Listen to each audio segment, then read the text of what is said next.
So one of the I'm very excited for this session, and in addition to what Taya said about mine, this was another one I was really excited about, mostly because when I work with entrepreneurs, one of the things that they'll often mention is when I have all these pressures that I'm facing in terms of starting my business, sometimes it's really hard to just communicate and stay honest about what's kind of going on.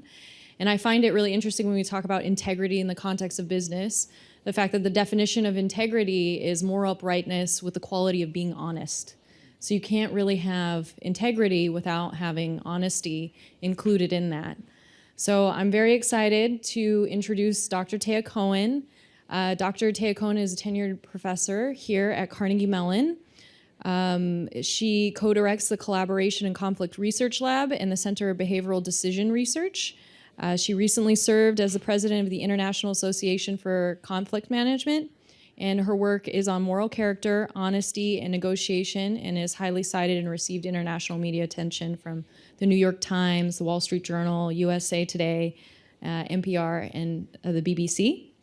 And today she'll be joined with two other speakers. So we have Daren Firestone, who was previously a White House attorney and a federal prosecutor. And currently he is the founder of cryptowhistleblowers.com. So he's been dealing with a lot of the different crypto scandals that we've is hard to ignore these days in the media, and sort of give his perspective on honesty and dishonesty in the context of a new emerging financial construction. So people across the world value honesty. Individuals, organizations espouse it as a core value, claim to hold it in high esteem, and yet we often fall short. One of the biggest insights from my research in this area is that we often do not communicate honestly because we overestimate the short-term harms of honesty and we underestimate the benefits of providing truthful information to those we communicate with and to our relationships. So our session today is focused on honesty and innovation. When it comes to innovation, introducing new technologies such as cryptocurrency and telehealth, honesty is particularly challenging because the pressure to perform is high. There's uncertainty about the effectiveness and limits of the new inventions. So first, let's talk about cryptocurrency. New technology like cryptocurrency creates opportunities for fraud and dishonesty. Mr. Firestone, please briefly describe your work with us and share an example of a case in which innovation has led to fraud. Sure. So I prepared for this question, and I have a deck. That's me. I was a prosecutor with the Department of Justice. I prosecuted tax fraud for a number of years, and then when I went into the private sector, just a little bit less than 10 years ago, I started representing whistleblowers. And I've done a whole bunch of other things since then, but I got hooked up with a bunch of wonderful partners, including my partner Bob Muse, who was Cynthia Cooper's lawyer when she was going through the whistleblowing process. And nowadays, as Taya said, I've been representing people in the crypto industry because there's a lot of fraud there. And I started this website, cryptowhistleblowers.com, and I'm going to just tell you a little bit, and you can go to the website and find out more if you want, but just a little bit about what laws there are for whistleblowers, and then I'll give you just one example of a crypto case of fraud that may or may not have involved a whistleblower. So in terms of the legal landscape, there's two major areas for whistleblowers. And the common denominator here, quite frankly, is financial incentive. Right? The United States government, and there are other governments that do this as well, but none so robustly as the United States, provides financial incentives now for whistleblowers to come forward.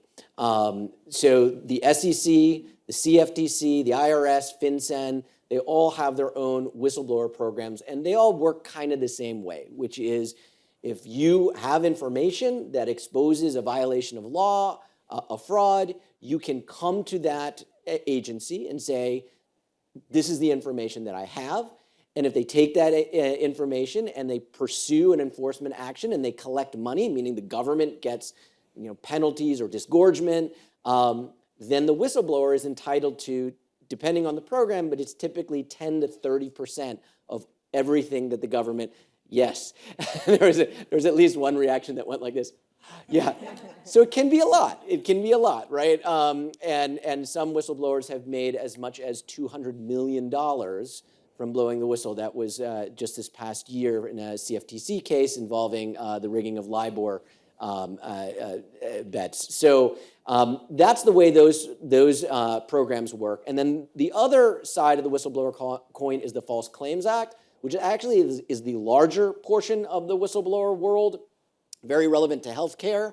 And it's a little weird law that goes back to England and started during the Civil War when people were selling fake gunpowder to the Union Army. And President Lincoln said, well, how do we know that it's real gunpowder or it's just sawdust? And they came up with this, they adopted this old law that says that if you're a whistleblower, you can step into the shoes of the government. They call it a qui-tam action, which means something to the effect of like stepping into the shoes of the king.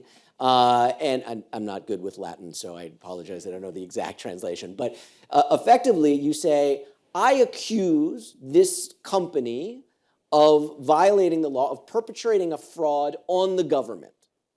And I am going to bring a legal complaint against that company, and the government has the option to step in for me. So the government will actually, it takes a certain amount of time when the case is under seal, the government evaluates the case and says, I actually think there's something to this. Step out of the way, whistleblower. I got this from here, says the Department of Justice, right? Or the Department of Justice says, not so interested, and the whistleblower says, okay, up to me, and I will literally take this case forward under litigation and prosecute this case on behalf of the government, and if monies are recouped, then I get a portion. Again, in this case, I believe it's, well, if it's an intervened case where the government steps in, it's 15 to 25%. If it's a non-intervened case, it's 15 to 30%.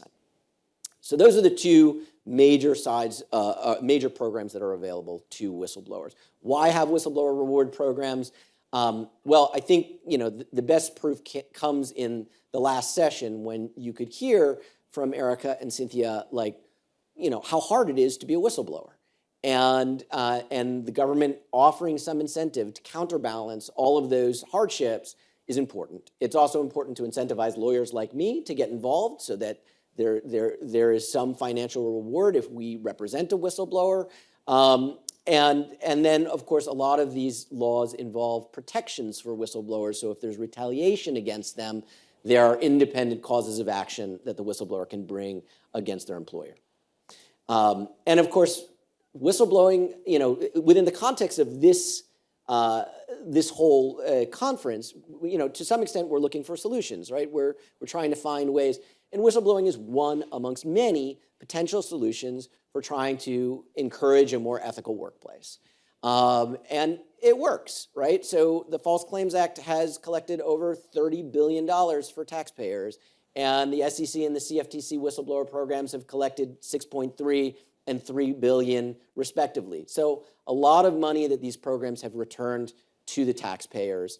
And of course, for each of these dollar amounts, the whistleblower is collecting some. So that's the legal landscape. Let's move on to an example in the crypto industry. Now, to be fair, two sort of upfront statements. All of these are allegations. They come from the SEC complaint against Hydrogen Technologies and associated individuals, and that hasn't all played out. And the other is we don't know that a whistleblower is involved in this particular case. Generally, if you're a whistleblower, you don't want everybody to know that that's what you're doing. And one of the great things about some of these programs, the SEC, the CFTC, is you can remain anonymous. It's not guaranteed, but they have a policy of confidentiality. So that said, what does fraud look like in the crypto industry? Well, it could look like this. Hydrogen Technologies was a company that was a spin-off of a prior company that was called Hedgeable. And Hedgeable got in trouble with the SEC, and they were bleeding money, and they needed cash quickly. And so in 2018, the CEO said, how are we going to get that money? I know, this whole crypto thing, everybody loves crypto. Let's do a token. And I imagine there was some kind of like, they were in a boardroom and they said, well, what does our token do? And they said, I don't know what it does, but it's going to make us money, right? And that's what this is right here. You've got a conversation between the CEO of hydrogen and this other outside company that they hired to create this, to create demand for the token, which I'll explain in a second. But this is just this great exchange that comes directly from the SEC complaint, where the contractor says, so everything is fiat, which just means currency, right? It's just money, and the token has no real utility. And the CEO says, not right now, right? So not a good look. You kind of want your token to have a purpose and want to be able to articulate that purpose to investors. The other piece of this is the contractor, which is Moonwalkers. They were based out of South Africa, and this was from their website, where they basically say, what we do is we subtly direct the coin or token's price and volume upward, right? Not downward. They want the price to go up so that people will pay for the token. And then it says that they sell off, so using our in-house software, we are able to transact thousands of trades a second. This allows us to create volume in such a way that's unheard of, right? Creating volume means like people look at your exchange and your token, oh, people are interested in that, they're trading that, let me get in on that.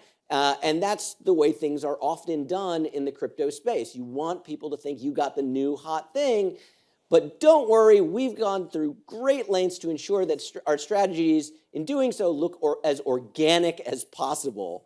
They are indiscernible from organic trades. So this is kind of like, so just so you know, if you go to our website, we do fraud for you, and you pay us for that, right? Like, so if you ever see something that is quite so transparent, like take them at their word. That is something interesting in the crypto sphere that, like, to some extent, these services are offered because there's a market for them, and so you actually have to market yourself.